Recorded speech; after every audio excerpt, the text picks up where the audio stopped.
আলহামদুলিল্লাহ,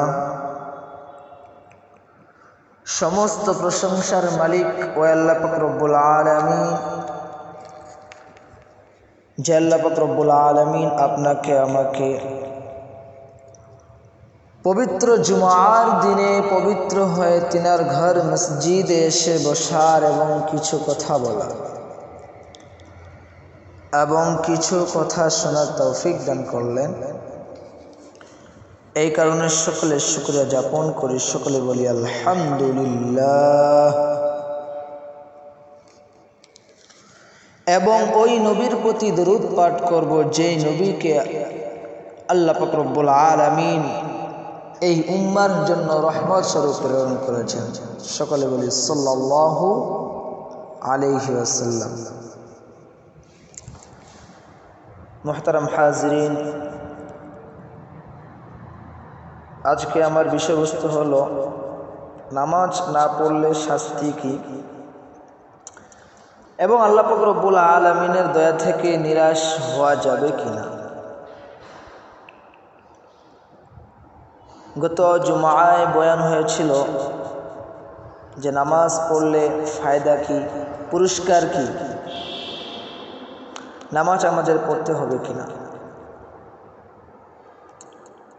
আর এই জুমায় বয়ান করব নামাজ না পড়লে শাস্তি কি। আপনি যে নামাজ পড়ছেন না, অবহেলা করছেন, তা আপনার শাস্তি কি হবে। কারণ যখন আমরা একটা মালিকের কাছ থেকে কোনো কাজ নেই, কোনো দায়িত্ব নিয়ে থাকি, সেই দায়িত্ব যদি আমরা পালন না করি বা সেই কাজটি যদি না করি, তাহলে আমাদের শাস্তি ভোগ করা লাগে, জরিমানা দেওয়া লাগে। প্রত্যেকটি কাজের ক্ষেত্রেই আমরা যদি তাকাই, তো আমাদের পুরস্কার এবং আনপুরস্কার, শাস্তি আবার ফায়দা, শান্তি, এই দুটো জিনিস থাকে। দেখেন, যদি ব্যবসা করি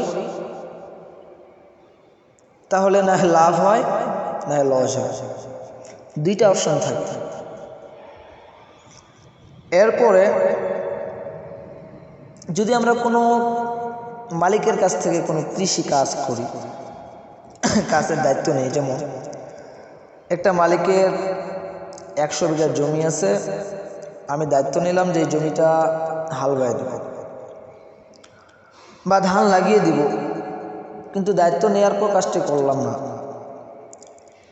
অবশ্যই শাস্তি পাওয়া লাগবে। তো দুনিয়াতে যেহেতু এই সিস্টেমটা আছে, তো আল্লাহ পাক রব্বুল আলামিনের কাছ থেকে যে আমরা দায়িত্বটা নিয়েছি, কালেমা পড়ে ঈমান এনেছি, এরপরে দায়িত্ব কি ভাই? নামাজ। তো দায়িত্বটা যেহেতু নিয়েছি, এখন যদি পালন না করি, আমাদের কি আছে? শাস্তি আছে।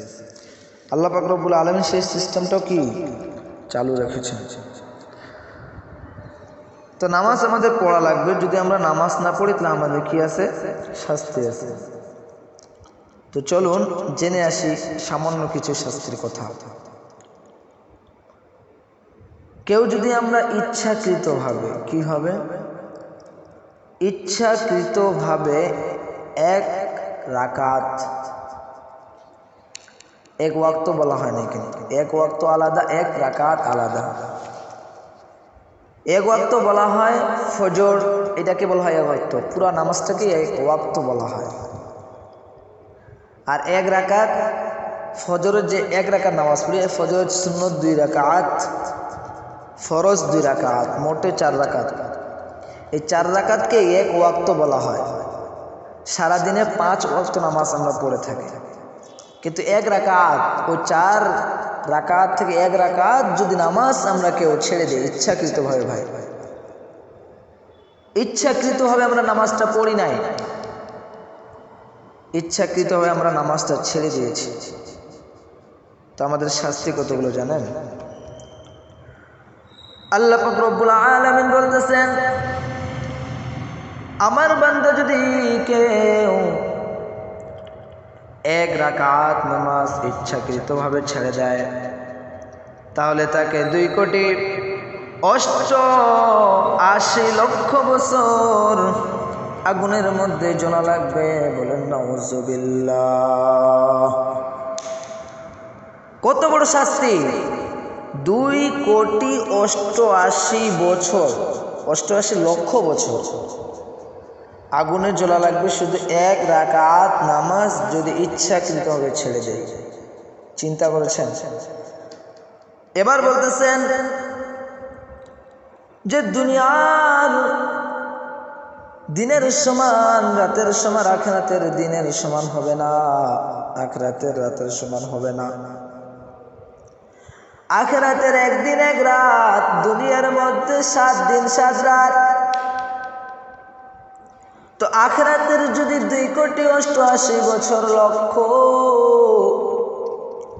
আগুনে জ্বলা লাগে, তাহলে দুনিয়ার হিসেবে কত হয় চিন্তা করেছেন? সামান্য যদি আপনাকে 5 মিনিট বা 1 মিনিট দুনিয়ার আগুনের মধ্যে জ্বালানো হয়, আপনি ঠিক থাকতে পারবেন না, আপনার দ্বারা সম্ভব হবে না। সেই জায়গায় একটু চিন্তা করেন রে মুসলমান, আপনি যদি ইচ্ছাকৃতভাবে এক রাকাত নামাজ ছেড়ে দেন, আপনার ঠিকানা কোন জায়গায় হবে আর আপনার শাস্তিটা কত বড় হবে চিন্তা করে দেখেছেন? কেমনে আপনি এক রাকাত নামাজ ছেড়ে দিবেন?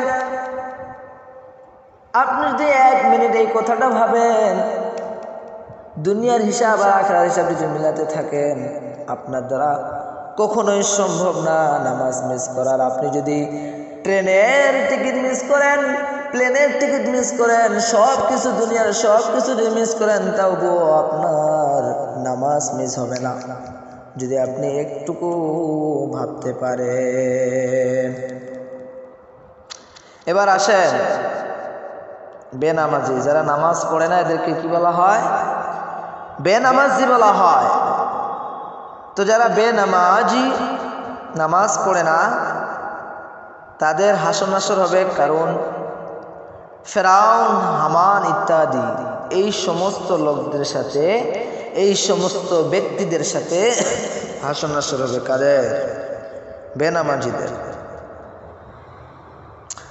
আচ্ছা, বুঝানোর জন্য একটা উপমা পেশ করছি। কি পেশ করছি? উপমা। দুনিয়াতে মানুষ নামাজ পড়ে না 4টি কারণে। কয়টি কারণে? 4টি কারণ। মানে নামাজ না পড়ার যে কারণগুলো আছে, তার মধ্যে বিশেষ 4টি কারণ। এই কারণগুলোর কারণে তারা কি করে না? নামাজ পড়ে না। নাম্বার 1,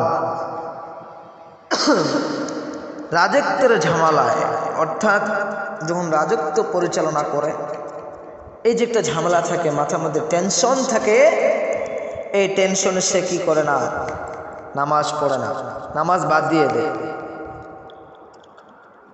নাম্বার 2, অন্যের অধীনে চাকরি করার ফলে, অর্থাৎ আমরা যে চাকরি বাকরি করি অন্যের অধীনেই করি, ঠিক না?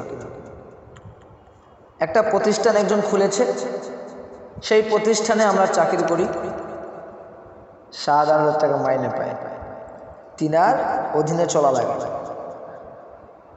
তো এই কারণে কি হয় না, মাঝে মধ্যে আমার নামাজও ঠিক মতন হয় না। যে গার্মেন্টস খাটি, একজন একটা কোম্পানি দিয়ে দিয়েছে, গার্মেন্টস দিয়ে দিয়েছে, হাজার হাজার মানুষ ওই গার্মেন্টসের মধ্যে চাকরি করে, ঠিক কিনা? জহর কোথায়, আসর কোথায়, মাগরিব কোথায়, সে টেরই পায় না। সারাদিন এই খেতা সেলাইতে, জ্যাকেট সেলাইতে, ফুল প্যান্ট সেলাইতে, গেঞ্জি সেলাইতে ব্যস্ত থাকে, ঠিক কিনা? নামাজ হয় না। নাম্বার 3, কৃষি বা ব্যবসার কাজে ব্যস্ত থাকার কারণে। কৃষক গিয়েছে বীজ নিয়ে তার ক্ষেতে বীজ ছিটাবে, 11টার দিক গিয়েছে, 2 বিঘা মাটি, বীজ ছিটাতে ছিটে জোহরের আজান দিয়ে দিল। সে বলে যাক, জোহরের নামাজ যাক, বীজটা ছিটা শেষ করে যাই। এরকম বিভিন্ন কাজে লিপ্ত থাকার কারণে নামাজ পড়ে না। ব্যবসায়ী ভাই ধরেন 12টার দিক মিটিং গিয়ে বসছে, মিটিং শেষ হয় না, তর্ক বিতর্ক লাগছে টাকা নিয়ে, জোহরের নামাজ বাদ। তো ব্যবসায়িক কাজের ব্যস্ত থাকার কারণে নামাজ মানুষ পড়ে না। নাম্বার 4, কারিগরি বা হাতের কাজে ব্যস্ত থাকার কারণে। যারা হাত দিয়ে বিভিন্ন ডিজাইন করে, বিভিন্ন হাঁড়ি পাতিল তৈরি করে, তারা ওই কাজে ব্যস্ত থাকার কারণে নামাজ বাদ দিয়ে দেয়। তো আমরা যদি লক্ষ্য করি এই 4টি কারণে আমাদের নামাজ কি হয় না, ঠিক মতো আদায় হয় না।